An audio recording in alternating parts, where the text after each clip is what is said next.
All right, there we go. Okay, I'm gonna run through that again. Back, so happy to be here. Got to give a huge shout out to all the people that filled in for me, Amanda and Matt and Caleb and Anissa and Stefano made an appearance. So thank you guys so much. I really appreciate it.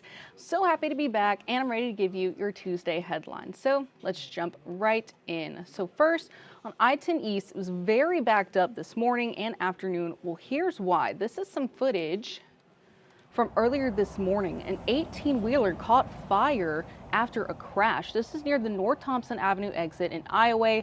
We did get an update from DOTD, and they said that the road is partially reopened. Crews have been out there all day long trying to take care of it. The good news is no one was hurt, but please take alternate routes if you can. Once again, this is near the North Thompson Avenue exit in Iowa. And yesterday afternoon, a 15-year-old girl was hit by a car near Kinder, and then she was airlifted to a hospital in Baton Rouge. So she was hit by a Toyota Camry just before 3:30 p.m. on LA 383 near Augustine Ranch Road, according to state police. Investigators don't suspect that the driver was impaired in any way, and once again, this is all the information that we know right now. So as we receive more, we will add it to different variations of 7 News. So be sure to tune in to all of those for further updates, and our Facebook page, as well as our website, kplctv.com. And yesterday evening, a fire and explosion was reported at a Valero refinery in Port Arthur. So Jefferson County officials told media in Beaumont that the fire was extinguished overnight. Furthermore, no one was hurt. There was a shelter in place that has been lifted, closed roads have reopened, and officials are still monitoring the air quality.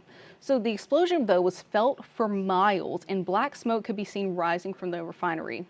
The cause still remains under investigation, but you can read more on this story on our website, KPLC. And we've got a story coming up at 6 tonight. Have you ever wondered, what are you supposed to do if you're in a car and your car is submerged underwater? Well, after this past weekend, a lot of people were asking themselves that. There was a multi-vehicle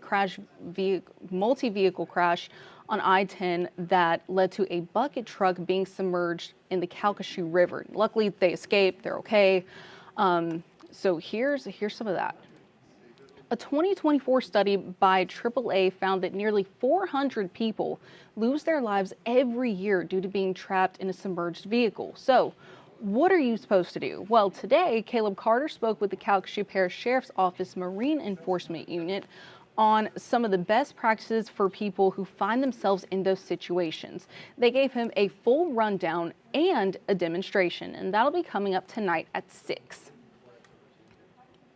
Now, we are right around spring break season, so mix that with a partial government shutdown and airport employees not being paid, with millions of people flying all over the world, you get overcrowded airports. I'm sure y'all have seen this. The airports in the worst conditions are William Hobby in Houston, Louis Armstrong in New Orleans, JFK in New York, Hartsfield-Jackson in Atlanta. So if you do fly anywhere anytime soon, lots of airlines and airport officials are suggesting that you get to the airport 5 to 6 hours before your plane departs.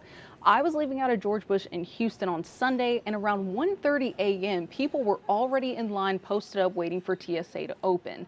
Now, lots of these airport employees have called out because they're not being paid right now. But at Chenault Airport in Lake Charles, a group has stepped up to show their appreciation to all the employees who are working without pay. This is a really feel-good story. Brendan Brown will have it for you at 6.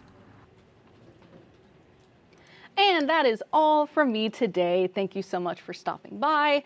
So happy to be back, and I will be right back here tomorrow at 4:30. Y'all have a wonderful evening.